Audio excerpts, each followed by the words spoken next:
आज मैं मजलिस सदस्यता यानी रुकनियत लिया हूं। आज से पहले मैं जेडीयू में था और जेडीयू ने मुझे 2018 में, जो कि हार्ट से मुझे उम्मीदवार भी बनाया। अगर अररिया में रहना है तो हिंदू बनना होगा। वो यहीं तक सीमित नहीं रहे, गिरिराज सिंह के मंच से उन्होंने कई बार मुसलमानों को इस मंच से मैं वादा करता कि इस आपकी क़यादत को मजबूत करने के लिए मेरी जो भी कुर्बानी देनी होगी मैं दूंगा। लोग कहते हैं एसी में रख के इतिहास नहीं रचा जाता है, जो पसीना बहाएगा वही इतिहास रचेगा। इनके लिए हम इस मंच से माफी चाहते हैं और आगे से हम चाहेंगे और पूरी मजबूती से मजलिस का काम करेंगे।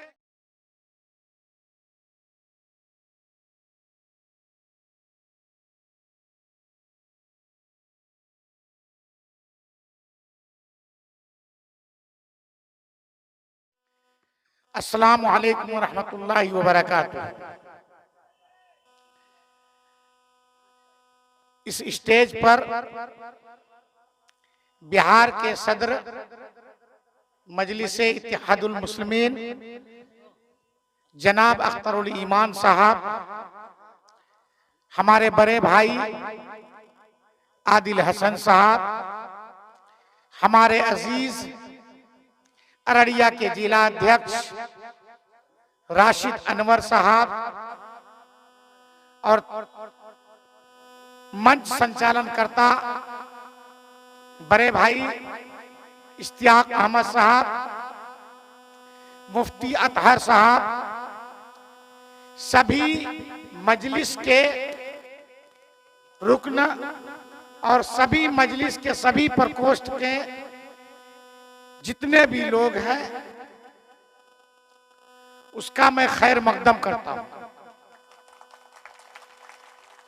अररिया से आए हुए मेरे साथ रहनवाज भाई गौसुल आजम साहब, डुमरिया के अरशद जी, बेचन जी, अबूजर साहब, दानिश बशीर साहब, फैयाज राही साहब, मैं कुछ मखसूस लोगों का नाम ले रहा हूं। और आज मुझे बेसब्री से इंतजार था हमारे जो कि हार्ट के मजलिस के रूहे रवां थे मौलाना अब्दुल्ला सालिम साहब, लेकिन आज उसको इलाज में जाना था पूर्णिया, माजरत पेश किए थे।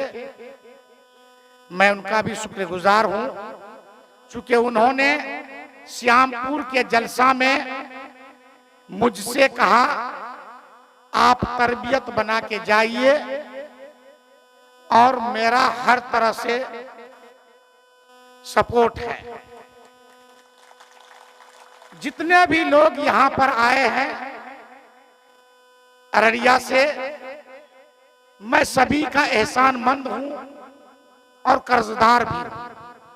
और यहां आने के लिए मैं दिल की गहराइयों से आपका इस्तकबाल करता हूं।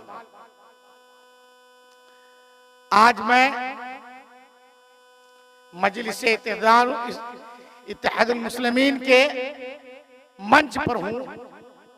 आज मैं मजलिस सदस्यता यानी रुकनियत लिया हूं।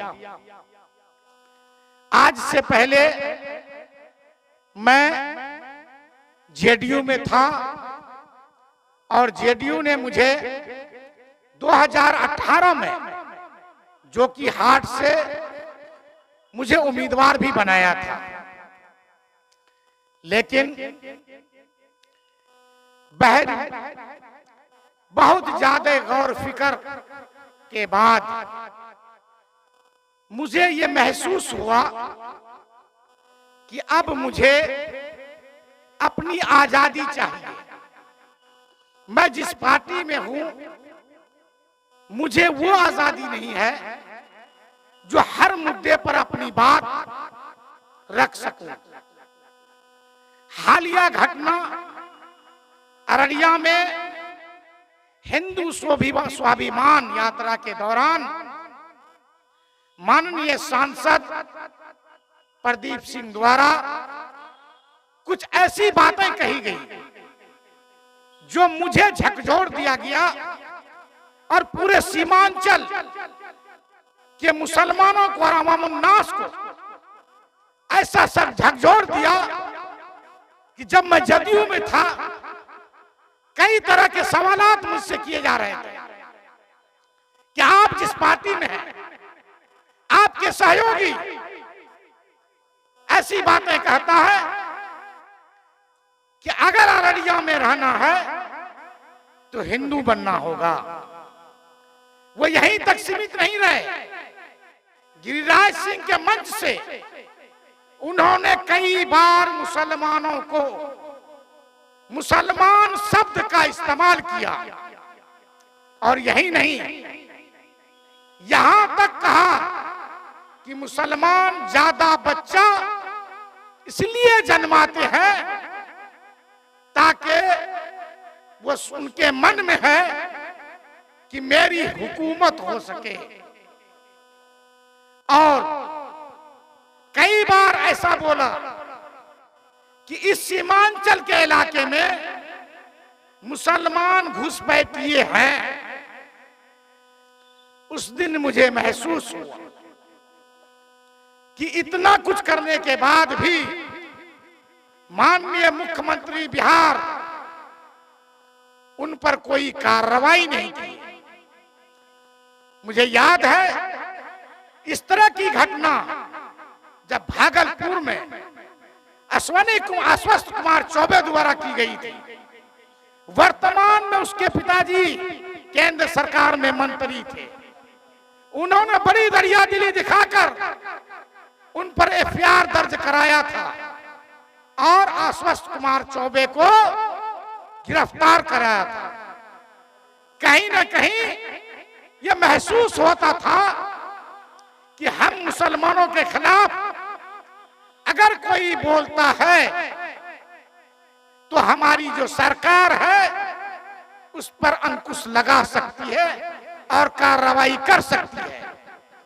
लेकिन जिस दिन सांसद के ऊपर कार्रवाई नहीं हुई मुझे एहसास हुआ कि नहीं, अब ये सरकार बहरी गोंगी अंधी भी हो गई है।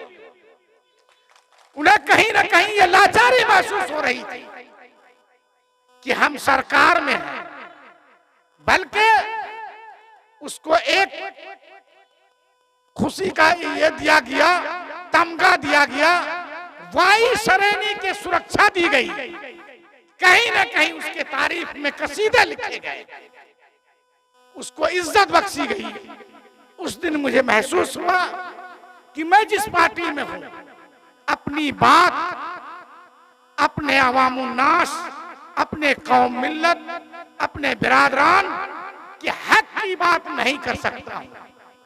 कई लोगों ने जो फेसबुक के एक्सपर्ट थे, हालांकि पहले दिन से मैंने अपने कमेंट्स में कई बात लिखा था, उसके बावजूद भी कई लोगों ने ये तंज कसा कि आप इसलिए चुप हैं कि आपका टिकट न कट जाए। मैंने लिखा था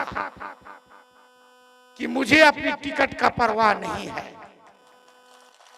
और मैं लाइव आकर के 12 मिनट कई सेकंड उस पर बोला, जिसमें 95,000 लोगों ने देखा और 378 उसको शेयर किया और कई कमेंट्स ऐसे आए और सब लोगों की एक राय बनी कि अब आपको इस पार्टी में नहीं रहना है। तो मैं बैरिस्टर असदुद्दीन ओवैसी साहब का कई बयानात जो मुल्क की सतह पर था, बिहार में भी था, और बिहार के सदर अख्तरुल ईमान साहब कि जहां भी हम मुसलमानों पर जुल्म होता था, यही बैरिस्टर साहब मेरी बात को रखते थे। हालांकि कई पार्टी सेकुलर कहता है और उसमें हमारे लोग भी उसका मेंबरान है, चाहे पार्लियामेंट में हो या बिहार विधानसभा में, लेकिन किसी की जरूरत नहीं होती है कि हम उस बात को अपने जो मेरा हाउस है उसमें रखें। कहीं ना कहीं वो पार्टी से बंधा हुआ था। यही चीज मुझे महसूस होता था कि मैं भी पार्टी से बंधा हूं, उस पार्टी लाइन पर ही बोलना पड़ेगा। लेकिन मुझे आजादी चाहिए था। हालिया घटना से कई बार मुझे सदमा पहुंचा कि असम में 603 मदारिस को स्कूल में तब्दील कर दी गई। यहां तक कि असम में वहां का जो हाउस है असेंबली, जुमा की नमाज को भी बंद कर दिया गया। हालिया घटना हुआ, हिमाचल में एक मस्जिद तोड़ दी गई। हम लोग कहीं भी जाते हैं डरे सहमे रहते हैं। हमारा जो बुजुर्ग लोग हैं जिनके चेहरे पर एक दाढ़ी है, जो हम लोगों का सनत है, उनको कहीं ना कहीं जबरदस्ती बोलकर जय श्री राम बुलवाया जाता है। अभी कई ऐसे मुद्दे हैं जो हम लोगों की सल्तनत है, चाहे वक्फ बोर्ड हो, उन पर भी उन लोगों ने निशाना साधना, अपना कब्जा करना चालू कर दिया है। इस तरह जो घटनाएं हैं, इसमें सभी लोग जो हमारे मुस्लिम मेंबरान हैं, चाहे वो आरजेडी में हो, कांग्रेस में हो, समाजवादी में हो, वो चुप्पी साध लेते हैं। उनको लगता है कि अगर हम बोलेंगे हमको टिकट नहीं मिलेगी, और जो हमसे हमारे समाज के जो हिंदू बिरादर हैं, हालांकि वो बिरादर भी हमारे बहुत अच्छे हैं, वो वोट कट जाएगा। जो पार्टी के सरबराह है उस पर पाबंदियां आयद कर दी जाती है। तो बहुत सोच समझकर मैं बैरिस्टर साहब से, अकबरुद्दीन ओवैसी साहब से, यहाँ के सदर अख्तरुल ईमान साहब के बयान से मुतासिर होकर फैसला लिया कि अब मैं मजलिस इत्तेहादुल मुस्लिमीन का रुकनियत हासिल करूंगा। और वो आज सभी लोगों के सामने कर भी लिया। और मुझे बड़ी खुशी हुई कि 2010 से जब हम जो कि हाट विधानसभा में आए, एक मुर्शीद आलम परिवारवाद के खिलाफ लड़ता था। आज ये महसूस हो रहा है कि हमारे साथ 75% लोग जो कि हाट के परिवारवाद के खिलाफ लड़ने के लिए तैयार है। कोई अगर बोलता है कि शाहनवाज मीम को मजलिस को छोड़ के चला गया, एक शाहनवाज गया है, एक जरखेज खेत से कई झाड़ियां या एक झाड़ियां निकल जाने से खेत बंजर नहीं हो जाएगा। और जो जरखेज खेत है जो कि हाट, मुझे पूरी तरह से गुमान है कि अगले बार 60,000 दिया था, इस बार लाख पार करेगा। चूंकि उन्होंने मुसलमानों का अकीदा तोड़ा है, सिर्फ जो कि हाट का नहीं, चूंकि मजलिस पूरे हिंदुस्तान का मुसलमानों का एक अकीदा है, उस पर विश्वास है, उस पर यकीन है कि बैरिस्टर साहब जो भी चीज कहते हैं हम मुसलमानों के हक में कहते हैं। अख्तरुल ईमान साहब कहते हैं हमारे हक में कहते हैं। मैं आप लोगों से करबद्ध प्रार्थना करता हूं, आज माननीय नीतीश कुमार जी के पास 20 पार्लियामेंट मेंबर है, सरकार में साझा है। जिस दिन हम लोग सीमांचल से लेके जहां जहां मेरी आबादी है, ठान लेंगे हम लोग 30 सीट जीतेंगे। और मेरे बगैर किसी की सरकार नहीं बनेगी। हम जब तक सरकार में नहीं जाएंगे, बिहार में मेरी अपनी क़यादत नहीं होगी, तब तक मेरी कोई बात नहीं सुनी जाएगी। हमको अपनी क़यादत खड़ी करना होगा। बहरहाल क्योंकि समय बहुत ज्यादा हो गया है, मैं फिर हमारे सदर जनाब अख्तरुल ईमान साहब हैं, मैं आपकी पार्टी में आया हूं और बगैर कोई फायदा नुकसान सोचे आपके और बैरिस्टर साहब का जो भी फैसला होगा वो मेरे सर आंखों पर होगा। चुनाव लड़ने के लिए तो मैं 5 टर्म से मुखिया हूं। 5 टर्म में मेरे घर में 8 प्रतिनिधि हैं। वर्तमान में मेरी बीवी भी अहली बिया भी मुखिया है।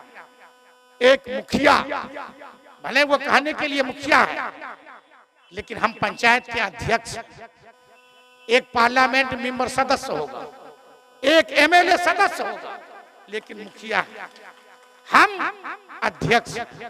इसलिए इतनी इज्जत काफी है मेरे लिए। मैं आपकी क़यादत को मजबूत करने के लिए आया हूं। इस मंच से मैं वादा करता हूं कि इस आपकी क़यादत को मजबूत करने के लिए मेरी जो भी कुर्बानी देनी होगी मैं दूंगा। लोग कहते हैं एसी में रख के इतिहास नहीं रचा जाता है, जो पसीना बहाएगा वही इतिहास रचेगा। हम पिछली बार चूंकि कुछ गलतफहमियां हमसे हुई और हमारे पार्टी के जो मजलिस के सरबराह थे उनको भी कुछ मजबूरियां रही, उसमें हमसे कुछ अगर गलत सलत बयानबाजी भी हुई, उजलत में जो भी फैसला मैंने लिया उनके लिए हम इस मंच से माफी चाहते हैं। और आगे से हम चाहेंगे और पूरी मजबूती से मजलिस का काम करेंगे।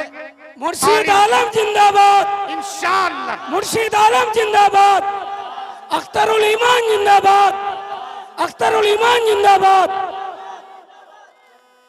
आगे से मैं वादा करता हूं मजलिस के लिए आखिरी दम तक और बैरिस्टर साहब के लिए इस क़यादत को मजबूत करने के लिए हर संभव प्रयास करूंगा। जय मजलिस, जय किशनगंज, जय बिहार।